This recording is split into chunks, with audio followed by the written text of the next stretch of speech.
जिस तरह Google technical factors को इंपॉर्टेंस देता है, बिंग भी टेक्निकल फैक्टर्स को देखता है। जिस तरह से हमारे पास गूगल की काफ़ी टूल्स अवेलेबल हैं, बिंग ने भी काफ़ी टूल्स निकाले हैं जो कि लोगों को, यानी कि वेब मास्टर्स को, यानी कि जिनकी वेबसाइट्स हैं और जो वेबसाइट चलाते हैं, उनको हेल्प करने के लिए टूल्स अवेलेबल हैं बिंग के भी, जिनका मैं रेफरेंस अभी आपको दूंगा। ये काफ़ी इंटरेस्टिंग टूल्स हैं। आलमोस्ट दोनों की अप्रोच टेक्निकली भी सेम है।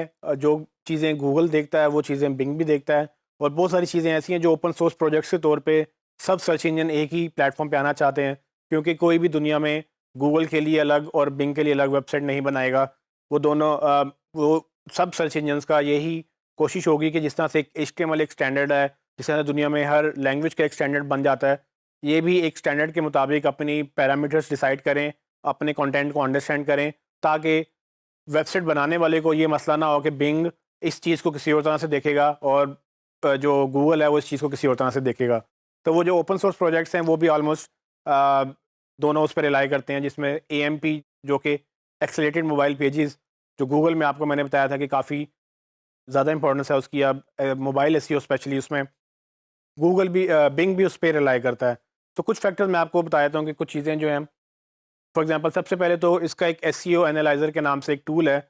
जब आप बिंग वेब मास्टर टूल्स में अपनी वेबसाइट रजिस्टर करते हैं तो आपको ये टूल अवेलेबल हो जाता है, जो आपकी वेबसाइट को एनालाइज करता है SEO पर्सपेक्टिव से।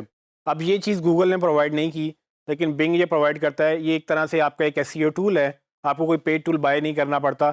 इस टूल के तहत बिंग आपको खुद बताता है कि आपके कौन सा टाइटल मिसिंग है, कौन सी डिस्क्रिप्शन मीटिंग है मिसिंग है, या उसमें और क्या क्या गलतियाँ हैं। तो ये काफ़ी इंटरेस्टिंग टूल है। जैसे आप अपने बिंग वेब मास्टर टूल्स में रजिस्टर करेंगे, आप बिंग पे रिलाई करें ना करें, लेकिन इस टूल को यूज़ करने के लिए कम से कम अपनी वेबसाइट ज़रूर आप इंडेक्स कर लेंगे, ताकि आपको वो चीज़ें बिंग के पर्सपेक्टिव से समझ आने लग जाएँ कि बिंग जो गलतियाँ निकाल रहा है, अगर आप वो भी ठीक कर लें तो अल्टीमेटली गूगल के लिए भी आप वही चीज़ें ठीक कर लेंगे। गूगल में काफ़ी हद तक ये चीज़ें अवेलेबल नहीं हैं, उसमें कुछ चीज़ें किसी डिफरेंट नाम से अवेलेबल हैं, पर इस तरह से प्रॉपर एक SEO एनालाइज़र के नाम से गूगल एक टूल प्रोवाइड नहीं करता, जबकि बिंग ये करता है।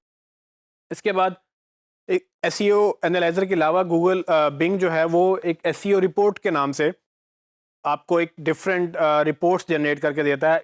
इस रिपोर्ट में जैसे कि आप देख सकते हैं, हाई, लो, मीडियम एरर बताता है, और आपको ये बताता है कितने पेजेस में वो एरर एग्जिस्ट करता है। तो बेसिकली ये एक और तरीका है बिंग का आपको हेल्प करने के लिए, किन इश्यूज़ को वो नोट कर रहा है, किन इश्यूज़ को आप फिक्स कर सकते हैं। वो बाकायदा रिपोर्ट जनरेट करके देगा।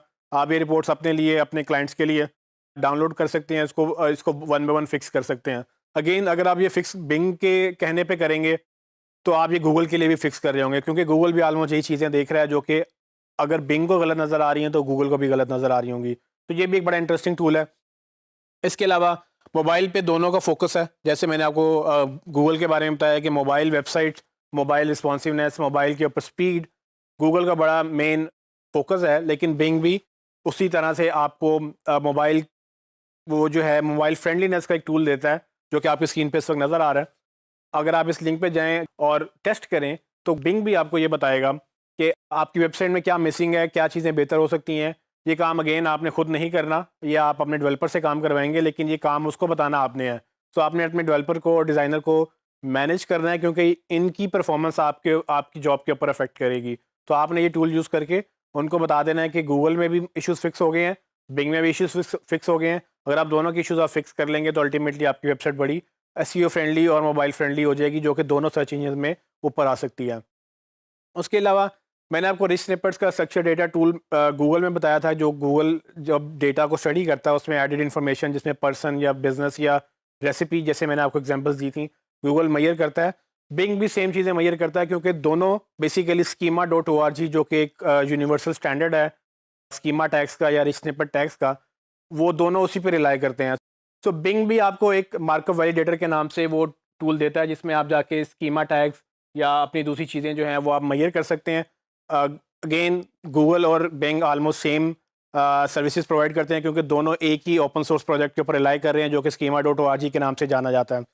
फिर फाइनली AMP जो है, एक्सेलेरेटेड मोबाइल पेजेस, जो कि गूगल के ऊपर हमने आपको बड़ा फोकस मैंने करवाया था कि आपने वो करना है। अगर आप वो कर लेंगे तो ऑटोमेटिकली बिंग पे भी वही चीज़ें आप ऑप्टिमाइज़ कर लेंगे, क्योंकि बिंग भी अल्टीमेटली वही चीज़ें ट्रैक करता है जो कि गूगल ट्रैक करता है, क्योंकि दोनों बेसिकली AMP जो कि एक ओपन सोर्स प्रोजेक्ट है, जिसमें सारे पार्टी हैं उसके बोर्ड में या जो भी उसकी टीम है, वो सब मिलकर ही एक टीम बनाकर एक स्टैंडर्ड डेवलप कर रहे हैं।